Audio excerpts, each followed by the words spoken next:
नमस्कार दर्शकबिन, हजुरहरू टेक्निकल कान्छो युट्युब च्यानल हेरेर बस्नुभएको छ र तपाईँहरूले हाम्रो च्यानललाई सब्सक्राइब गरिदिनु होला र साथमा रहेको बेल घन्टीलाई दबाउनु होला। आज मैले तपाईँहरूलाई एकदमै विशेष कुरो बताउन गइरहेको छु।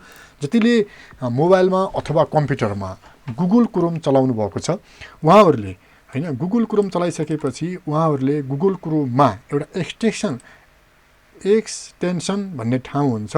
तपाईँहरू कसरी जानेर त्यसमा कुनै बेला यो सेटिङतिर हुन्छ, कुनै बेला यहीँनिर हुन्छ र धेरैजसो यो मोर टुल देखाएको छ भने मोर टुलमा जानु होला है। यो 3 डटमा जानुहोस् पहिला र मोर टुलमा जानुहोस्। म यसको विषयमा आज खतरा जानकारी दिन्छु तपाईँहरूलाई, एकदम राम्रो जानकारी दिँदैछु है साथीहरू।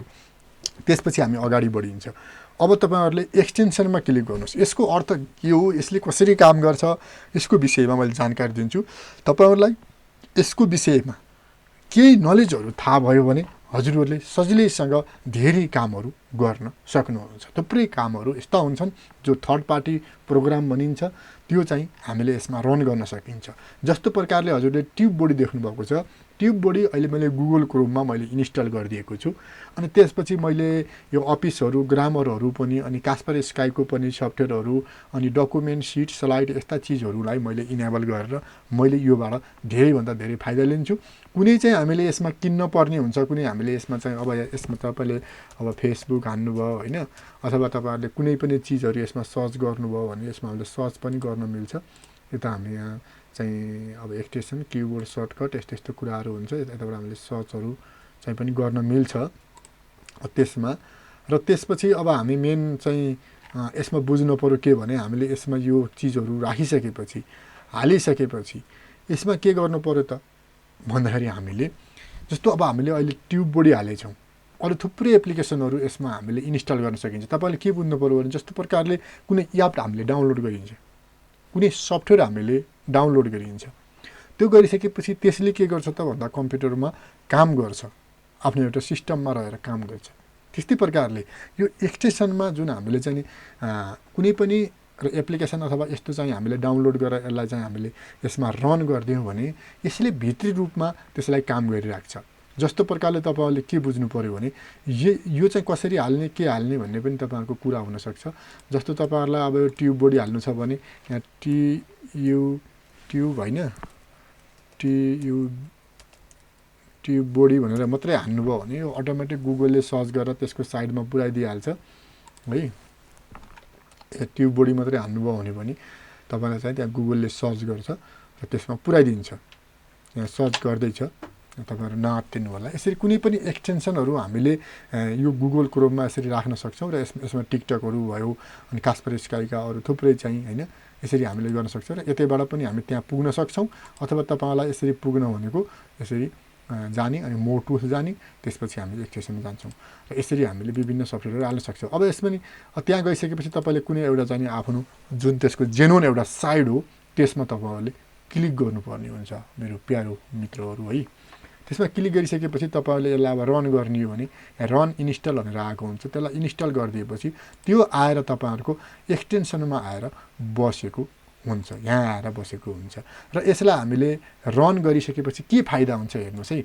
जस्तो प्रकारले यहाँ कुनै पनि यहाँ भिडियोहरू छन् होइन, थुप्रै खालका भिडियोहरू छन्। जस्तो हाम्रो युएनमी टिभी मेरो साथी पनि हुनुहुन्छ, उहाँले एउटा भिडियो बनाउनु भएको छ, उहाँको भिडियोमा मैले क्लिक गरेँ भनेदेखि तपाईँहरूले यो त्यो चाहिँ गरेर हेर्नु होला। उहाँकोमा अहिले एड बजिराखेको छ, ल ठिक छ, केही छैन।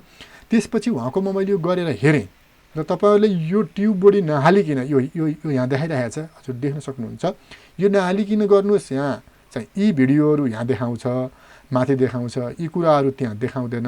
त्यो एडभर्टाइजमेन्ट छ भने त्यो चाहिँ यहाँनिर देखाउँछ, माथिपट्टि देखाउँछ, सिरानमा देखाउँछ, त्यो कुरा हुन्छ साथीहरू। नत्र भने हामीले जब third party application TubeBuddy हामीले युट्युबमा हालेपछि त्यसलाई हामीले इन्स्टल गऱ्यौँ भने त्यसले के गर्दो रहेछ त भन्दाखेरि युट्युबका भिडियोहरू के कसरी गइरहेका छन्, त्यसको एसइओ के छ, अनि सोसियलको के छ, च्यानलमा के कस्तो त्यसको कामहरू भइरहेको छ, समरी कस्तो चलिरहेको छ होइन, अनि च्यानलमा कति सब्सक्राइबहरू भयो, कति भ्यूहरू भयो, कति भिडियोजहरू छन्, त्यो चाहिँ हामीलाई इन्फर्मेसन दिने भयो।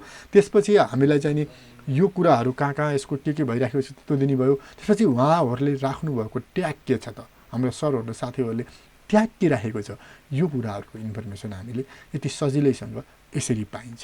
र मैले यहाँ के गरेको छु, कास्परस्काईको पनि राखेको छु, अरू थुप्रै राखेको छु। हामीले एड ब्लक चाहिँ ऊहरू पनि राख्न सक्छौँ। त्यसरी हामीले राख्ने गर्छौँ र यसबाट हामीलाई यस्तो किसिमको फाइदा हुन्छ। यसले यसरी इन्टरनल रूपमा फेरि त्यो सफ्टवेयरभित्र पसेर फेरि यसरी छुट्टै एउटा आफ्नो भाग लिएर त्यही ब्राउजरभित्र यसरी काम गर्छ। हजुरहरूले कतिको क्लियर बुझ्नुभयो? हल्का टेक्निकल कुरा हो र यस्ता कुराहरूले हामीलाई धेरै फाइदा हुन्छ। जस्तो मैले अब यहाँबाट कपी ट्यागहरू गर्न सक्छु, अनि मैले यो ट्यागलाई मैले कपी गरिसकेपछि सिलेक्ट गरेर कपी गर्न सक्छु। अब मैले यसलाई अब कुनै पनि आफ्नै चाहिने अब युट्युबमा लगेर राख्न सक्छु, अथवा मैले यसलाई अब नोटप्याडमा मैले सेभ गरेर राख्न सक्छु है। तपाईँहरूले यहाँ देख्न सक्नुहुन्छ, मैले कन्ट्रोल भी गरेँ। ल यहाँ हेर्नुहोस्, अनि नोटप्याडमा मैले उहाँको चाहिँ योहरू राखेँ र यसबाट मलाई चाहिएको ट्यागहरू मैले लगेर हाल्न पनि सक्छु। यस्तो कुराहरू त्यहाँ हुन्छ के। त्यसरी तपाईँहरूले पनि के बुझ्नु पर्यो भने गुगल क्रोममा तपाईँहरूको मोबाइलमा होस् अथवा तपाईँहरूको कम्प्युटरमा होस्, यो मोर सेटिङ अथवा एक्सटेन्सन भन्ने अप्सन हुन्छ। अनि तपाईँहरू यहाँ जानुहोस्, अनि तपाईँहरूले यहाँबाट गइसकेपछि यसरी उताबाट तपाईँले कुनै पनि थर्ड पार्टी यसरी इन्स्टल गरिसकेपछि यहाँ आउँछ र यसबाट हामीले थुप्रै कामहरू गर्छ। मैले अहिले तपाईँलाई सर्टकटमा के ज्ञान दिएको भने धेरैलाई यो थाहा नहुन सक्छ र यस्तै कुराहरू तपाईँहरूले केही धेरै अलिकति जानिसकेपछि बल्ल तपाईँहरूले अनलाइनमा कामहरू गर्न सक्नुहुन्छ मेरो प्यारो साथीहरू। र यसरी नै अब यसले चाहिँ के दिँदो रहेछ, यसरी सबै कुराहरू दिने रहेछ, डिटेलमा दिने रहेछ। यही नै हामीलाई फाइदा हुन्छ है साथीहरू। ल हजुरहरूले हाम्रो यो टेक्निकल कान्छो युट्युब च्यानललाई सब्सक्राइब गर्नुहोला, साथमा रहेको बेलघन्टीलाई दबाउनु होला, भिडियोलाई लाइक गर्नु होला, तपाईँलाई लागेका जिज्ञासाहरू कमेन्ट गर्नु होला, आजको भिडियो कस्तो लाग्यो त्यो पनि लेख्नु होला। र तपाईँहरूले भिडियो अन्तिमसम्म हेरिदिनु भयो, हजुरहरूलाई धेरै धेरै